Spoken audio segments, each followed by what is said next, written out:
Halo semuanya, selamat datang di paparan kita kali ini. Hari ini kita bakal ngebedah sebuah solusi sains yang benar-benar inovatif yang bisa dibilang bakal ngubah cara kita ngeliat yang namanya kelangkaan lahan pertanian selamanya. Coba bayangin, gimana jadinya kalau kita bisa melipat gandakan produksi pangan kita tanpa harus ngebuka lahan baru sama sekali? Nah, itulah yang bakal kita bahas tuntas hari ini.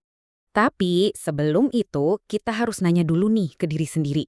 Sebuah pertanyaan yang mungkin kedengarannya mustahil.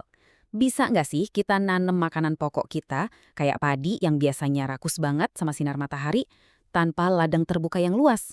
Selama berabad-abad, jawabannya selalu nggak bisa. Padi butuh matahari langsung. Tapi, gimana kalau aturan alam itu ternyata bisa kita akali lewat sains?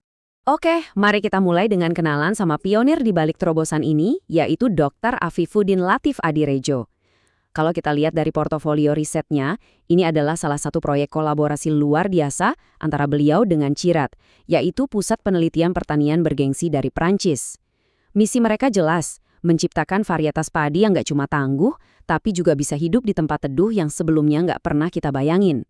Nah, fokus utama Dr. Afifuddin ini ada di pengembangan varietas padi lahan kering atau yang biasa kita kenal sebagai padi gogo.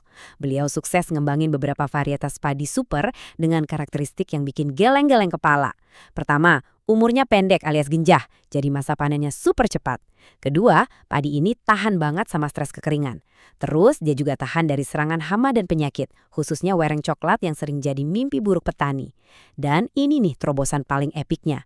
Varietas padi ini toleran sama kondisi naungan, alias bisa tumbuh subur di tempat teduh buat kebutuhan agroforestry. Jadi, ini peta jalan kita buat paparan kali ini. Pionir padi super, tantangan agroforestry, dari model virtual ke realitas. Paten dan validasi lapangan, sampai nanti kita bahas panen masa depan dalam garis waktu 5 tahun. Oke, langsung aja kita masuk ke bagian pertama, pionir padi super, dan visi besarnya yang berpotensi ngubah segalanya. Perbandingan di layar ini benar-benar ngasih gambaran nyata soal pergeseran paradigma yang lagi kita omongin. Coba kalian perhatiin deh. Di satu sisi, sistem pertanian padi tradisional tuh mutlak butuh lahan yang terbuka lebar, yang sering banget berbenturan sama isu kelestarian hutan. Tapi di sisi lain, kita punya visi agroforestry padi sawit.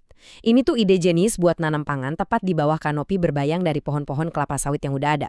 Bayangin aja, dengan luasnya perkebunan kelapa sawit di negara kita, potensi lahan baru yang tiba-tiba bisa dipakai buat nanam padi, ini jadi luar biasa masif. Kita lanjut ke bagian kedua, tantangan agroforestry dan kolaborasi internasional di balik riset ini. Coba perhatiin skala raksasa dari proyek PHC Nusantara di diagram ini. Ini bukan proyek sembarangan loh, ini adalah kolaborasi institusional besar yang disupport penuh sama Universitas Brawijaya, CIRAD dari Prancis, Kemendikbud, dan EVI. Mereka semua gabung buat secara sistematis menaklukkan tantangan agroforestry ini selangkah demi selangkah, dari tahun ke tahun selama periode 5 tahun yang super intens. Mari kita bedah garis waktu 5 tahun yang super ketat dan terstruktur ini. Proyek ini bergerak maju dari simulasi komputer di tahun pertama, lanjut ke berbagai fase analisis lapangan dan uji multilokasi, sampai akhirnya mencapai target komersialisasi dan adopsi luas di tahun kelima. Pokoknya ini perjalanan luar biasa dari sekedar layar komputer langsung ke piring makan kita. Sekarang masuk ke bagian ketiga dari model virtual ke realitas. Mari kita lihat gimana fase awal uji cobanya dilakukan. Percaya nggak apa yang mereka lakuin di tahun pertama itu kerasa modern banget? Alih-alih langsung turun ke kebun berlumpur buat nanam benih, para ilmuwan ini justru nggak nyentuh tanah sama sekali. Mereka pakai pemodelan in silico lewat sistem yang namanya Archimede. Maksudnya gini, mereka secara virtual memetakan transmisi cahaya dan mensimulasikan gimana radiasi matahari itu nembus pelepah daun kelapa sawit, semuanya di dalam matriks komputer. Tujuannya apa? Ya pastinya biar mereka bisa nemuin desain pola tanam yang paling optimal tanpa harus buang-buang biaya atau waktu buat uji coba yang rentan gagal di dunia nyata. Nah, masuk ke tahun kedua, tim dari Universitas Brawijaya akhirnya mindahin riset ini dari alam virtual ke dunia nyata. Di titik inilah mereka mulai bikin percobaan lapangan lanjutan dengan ngasih perlakuan cahaya spesifik buat ngumpulin ribuan data fenotipik dan fisiologis. Tapi yang nggak kalah penting, fase ini juga difokuskan buat ngebangun sumber daya manusia kita. Mahasiswa Indonesia dilatih secara langsung pakai alat analisis fisiologis canggih kayak gas exchanger dan fluorometer. Dan asiknya lagi, di fase ini draft paten untuk perlindungan varietas tanaman atau PVT, padi yang toleran naungan ini udah mulai disusun loh.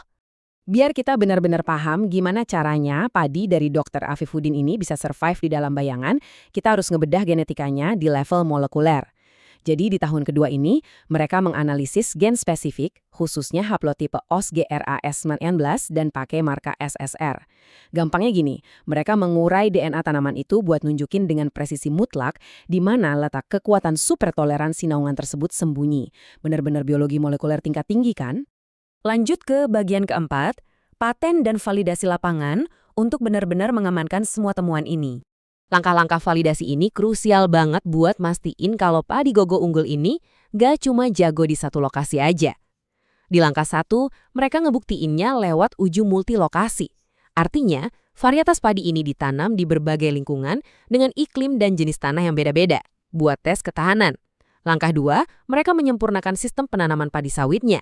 Terus, di langkah 3, setelah semua bukti ilmiah dan kemampuan adaptasinya udah terkonfirmasi, mereka masuk ke pemeriksaan substantif buat mengamankan paten resmi perlindungan varietas tanaman dari Kemendikti. Dan akhirnya kita masuk ke bagian kelima, panen masa depan. Ini dia tujuan puncak dari seluruh rencana ini.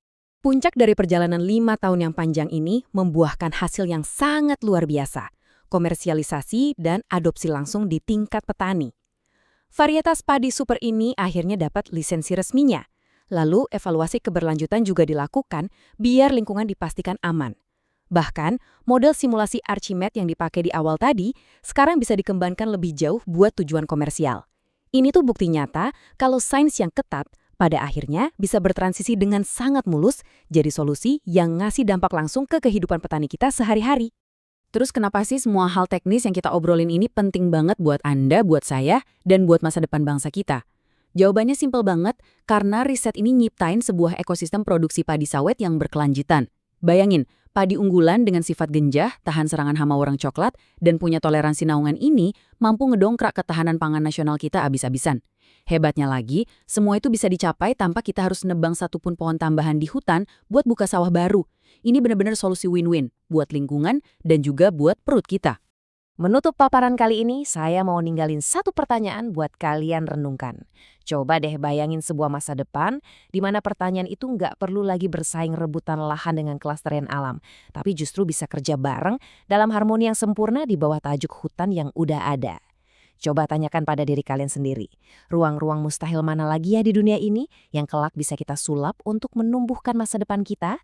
Terima kasih udah bergabung sama saya di ulasan kali ini. Teruslah belajar dan sampai jumpa di paparan inovasi seru berikutnya.